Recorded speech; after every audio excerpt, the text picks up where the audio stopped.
दोस्तों, सऊदी अरब में आने के कितने दिनों के बाद आपका इकामा बन जाता है? ये सवाल बहुत ऐसे लोग हैं कि जो कर रहे हैं। आज की वीडियो में आपको हम बताएँगे कि अगर आप लोग भी सऊदी अरब में आ चुके हैं और अभी तक आप लोगों का इकामा नहीं बना है, तो कितने दिन में आपका इकामा बन जाना चाहिए? कितना टाइम इसमें लगता है? या जो लोग भी सऊदी अरब में आने वाले हैं, तो इन लोगों को पता होना चाहिए कि जब हम सऊदी अरब में जाएँगे, तो हमारा इकामा कितने दिन में बन जाना चाहिए।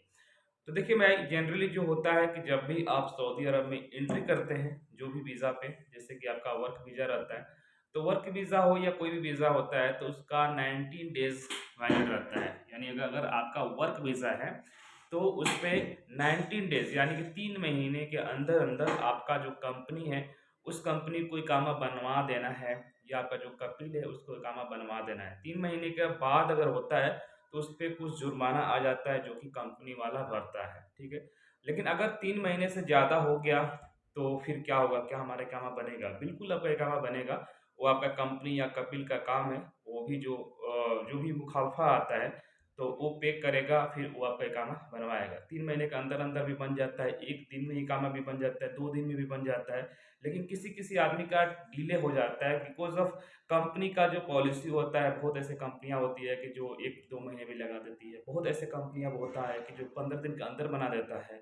बहुत ऐसे कपिल लोग होते हैं कि जो जाते वक़्त आपका इकामा बना देंगे, फिर आपको काम लेने स्टार्ट कर देंगे। बहुत ऐसे भी कपिल होते हैं कि जो जाने के बाद आपका इकामा ही नहीं बनाते हैं जल्दी। मतलब कि वो पूरा जो कंपनियाँ होती हैं, जो छोटा-मोटा कंपनियाँ होता है वो सब। तो बहुत ऐसे लोग होते हैं कि जहाँ पे पॉलिसी रहता है कि हाँ, 10 दिन के अंदर बंदे का इकामा बनवा देना है।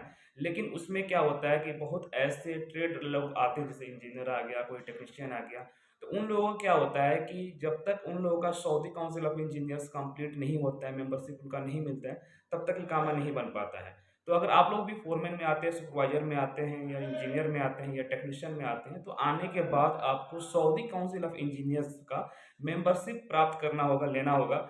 क्योंकि जब तक आप सऊदी काउंसिल ऑफ इंजीनियर्स का मेंबरशिप नहीं लेते हैं, तो आपका कंपनी भी आपका रिन्यूअल नहीं कर सकता है इकामा, ठीक है? तो सबसे पहले आपको जब भी आना होगा यहाँ पे, अगर आप क्वालिफ़ाइड पर्सन हैं, आपके पास सर्टिफ़िकेशन है, आप आते हैं इंजीनियर के वीज़ा पे या सुपरवाइज़र के वीज़ा पे या टेक्नीशियन के वीज़ा पे, तो आपको यहाँ पे मेंबरशिप लेना पड़ेगा। मेंबरशिप लेने के बाद आपका इकामा बन जाता है। बहुत ऐसे लोग होते हैं कि जो लोग आ जाते हैं, कंपनी का पॉलिसी भी रहता है कि 10 दिन 15 दिन में उनका इकामा बन जाना चाहिए, लेकिन उनका मेंबरशिप नहीं मिलता है, डिले हो जाता है। इस वजह से भी टाइम लग जाता है। लेकिन इसका कोई टाइम नहीं है।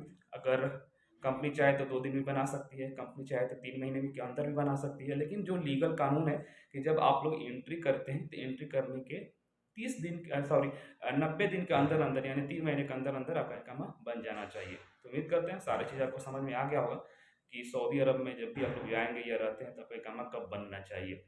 तो अगर आप लोग क्वालिफ़ाइड पर्सन हैं, अगर आपका इकामा जो प्रोफ़ेशन है उसपे टेक्नीशियन है या इंजीनियर है या सुपरवाइज़र है, तो आप लोग उसका मेंबरशिप ले लीजिएगा, जैसे मैंने बताया सऊदी काउंसिल ऑफ इंजीनियर्स का, उसके बाद ही आपका इकामा बनेगा। अगर आप लोग लेबर कैटेगरी में आए हुए हैं या लेबर का वीज़ा है आपके पास, तो कंपनी जब चाहे बना सकती है, 3 महीने के अंदर बनना चाहिए। Thank you. उम्मीद करते हैं अच्छा लगा होगा, अच्छा लगा तो लाइक कीजिएगा, चैनल को सब्सक्राइब कीजिए।